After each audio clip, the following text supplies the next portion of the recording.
অনেক তো বড় বড় অ্যাগ্রো দেখালাম, এবার আপনাদের এমন একটা অ্যাগ্রো দেখাবো যেটা আপনাদের ইচ্ছা থাকলে নিজেরাও এমন একটি অ্যাগ্রো নিজের ঘরে তৈরি করে ফেলতে পারবেন।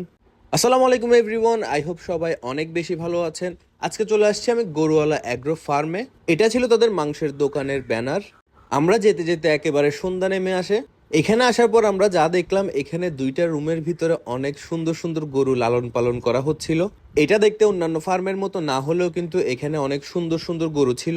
এখানে আসার পর দেখলাম সুন্দর সুন্দর দুইটা পাকড়া গরুও রয়েছে। এটা কিন্তু অন্যান্য অ্যাগ্রোতে গেলে আপনাকে বলবে অরিজিনাল পাকিস্তানি পাকড়া গরু দেখতে এসে চা খাইতেছি আমরা। এখানে অনেক ফেমাস তো আলুর চা। তারপরে চলে আসলাম আমরা অন্য আরেকটা রুমে। এখানে আসার পর তো দেখছি বিশাল বিশাল দুইটা ইন্ডিয়ান গরুও রেখেছে তারা। এই ফার্মের লোকেশন হচ্ছে ফিরোজ সাথে। এখানে গেলে আপনারা অন্যান্য জায়গা থেকে অনেক কম প্রাইসে গরু পাবেন আশা করি।